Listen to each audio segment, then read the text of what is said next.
जिस बांकीपुर सीट पर साल 2025 के इलेक्शन में बीजेपी ने 52,000 वोटों से जीत दर्ज करी थी, लेकिन उसके एक साल के अंदर ही उसी सीट पर जब दोबारा चुनाव होता है तो करीब 19,000 मतों से वहां पर हार जाते हैं। ये एक विधानसभा सीट का हाल है।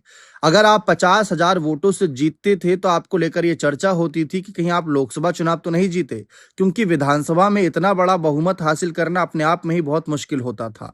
अब हार हुई तो हार के कारण भी तलाशे जाने शुरू हो गए।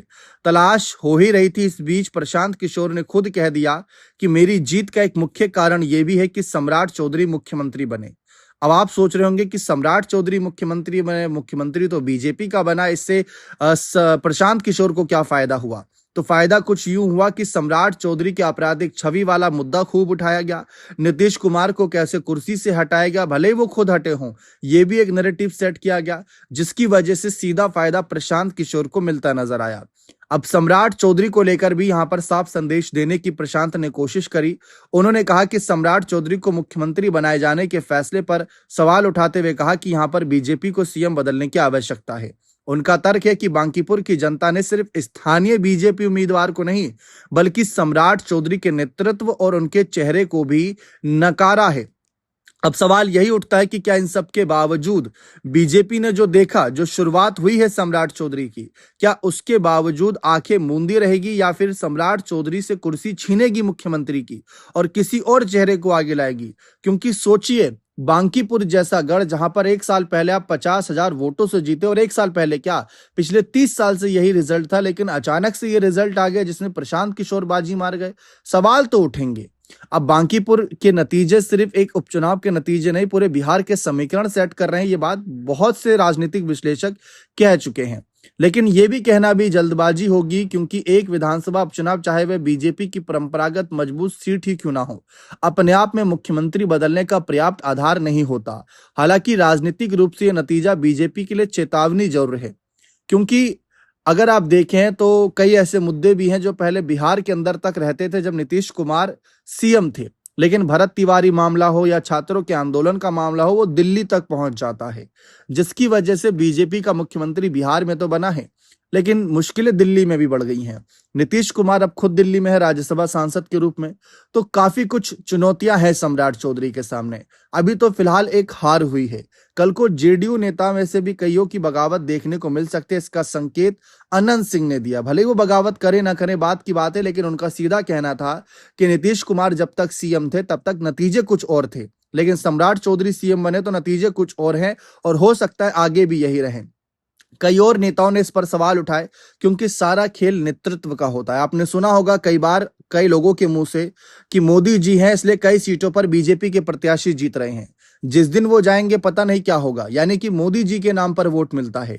वही बात मुख्यमंत्री को लेकर भी आती है कि मुख्यमंत्री कुर्सी पर जब बड़ा फैसले की बात आती है तो बहुत से लोग चर्चा करते हैं कि कौन मुख्यमंत्री, किसके नाम पर वोट मिला।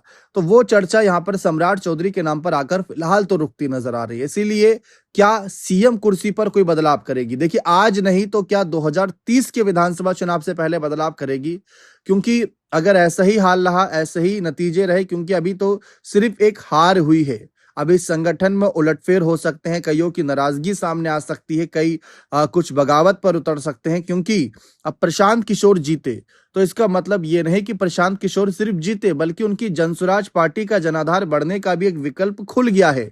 उनकी पार्टी का एक विधायक अब जब विधानसभा सत्र होगा तो वहां पर अपनी आवाज बुलंद तरीके से रखेगा। और सबसे बड़ी बात प्रशांत किशोर की ये नजर आ रही है कि वो अब एक विपक्षी नेता के रूप में, यानी विपक्ष के विधायक है, वो एनडीए दल के साथ तो नहीं गए। तो अगर उन्होंने अपने क्षेत्र में बीजेपी आरजेडी के विधायकों के मुकाबले ज्यादा काम कर दिया, तो ये संदेश देंगे कि देखिए, मैंने विपक्ष में रहकर बिना किसी ज्यादा सहारे के, बिना किसी समर्थन के क्या बेहतरीन काम किया है। आप मुझे सत्ता की कुर्सी तक पहुंचाओ, मैं और बदलाव कर दूंगा।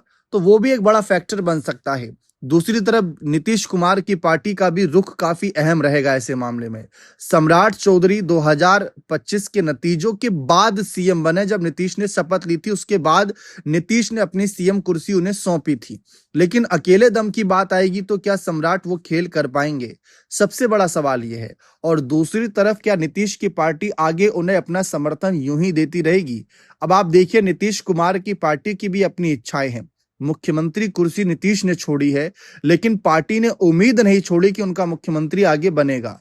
अब देखिए निशांत कुमार आगे बढ़ रहे हैं, तो ऐसे में ये कयास लगाया जा सकता है कि अगर निशांत आगे बढ़ रहे हैं तो सिचुएशन के हिसाब से कल को उनको सीएम चेहरे का भावी प्रत्याशी भी माना जाएगा, जो कि अभी से ही माना जाता है। कई बार आप जेडीयू दफ्तर के बाहर जाएं तो कुछ पोस्टर इस बात की चीख चीख कर गवाही देंगे कि जेडीयू के कार्यकर्ता चाहते हैं कि निशांत कुमार को आगे बढ़ाया जाए, लेकिन अभी तो एक्सपीरियंस जुटाने में लगे हुए हैं वे। पहले तो उनको लेकर बहुत फजीहत हुई थी, जैसे उन्होंने राजनीति में कदम रखा था, स्वास्थ्य मंत्री बने थे, लोगों ने सवाल उठाए। लेकिन दूसरी तरफ यहां पर अगर आप देखें तो बिहार के अंदर अब धीरे धीरे माहौल बदल रहा है और निशांत कुमार का कद बढ़ता जा रहा है। लोगों के प्रति उनकी सोच और उनके प्रति लोगों की सोच बदल रही है। इसीलिए कहा जा सकता है कि बिहार में सम्राट चौधरी के बाद एनडीए दल में अगर कोई विकल्प दिखे तो फिलहाल तो एक बड़ा चेहरा निशांत कुमार के रूप में उभर रहा है। लेकिन अब वही सवाल आता है कि क्या बीजेपी अपना मुख्यमंत्री पीछे कर लेगी? क्या नीतीश को दोबारा मौका देगी, उनके बेटे को मौका देगी, या फिर बीजेपी जो चल रहा है वो चलने देगी? देखिए फिलहाल तो एनडीए दल वाले ही नहीं चाहेंगे, क्योंकि अगर आप चिराग पासवान की भी बात करें, जीतन राम मांझी की बात करें, कुशवाहा की बात करें, भले ही वो साथी हैं, लेकिन कई बार ऐसे मामले आए हैं जिसमें वह भी साथ देते नजर नहीं आए। अब भरत तिवारी कांड को ही देख लीजिए, जिसमें एनकाउंटर मामले में कितना ज्यादा फजीहत हुई, तो पक्ष के साथ साथ विपक्ष ने भी सवाल उठाए थे। तो कुछ ऐसी चुनौती आ जाती जिसमें आपके अपने ही अपने खिलाफ नजर आएंगे। वही सिचुएशन सम्राट चौधरी के सामने है। नए नए मुख्यमंत्री बने हैं, लेकिन कई अलग अलग सरकार कह लें या फिर कई अलग अलग पार्टियों में उन्होंने काम किया है, तो एक्सपीरियंस तो काफी है। लेकिन जो एक आपराधिक छवि वाला मुद्दा बन जाता है, भले ही वो अपराधी है नहीं है बात की बात है, लेकिन विपक्ष मुद्दा बना रहा है। दूसरा अगर आप देखें तो वहां पर संगठन की बात आती है कि आरएसएस की पृष्ठभूमि से नहीं है, बीजेपी के कोर नेता नहीं है, तो वो भी एक नाराजगी का कारण बन सकता है। तो फिलहाल सम्राट चौधरी के सामने मुश्किलें तो काफी सारी हैं, लेकिन आगे भविष्य में अब चुनौती तो फिलहाल तो कोई चुनाव वाली नजर नहीं आ रही।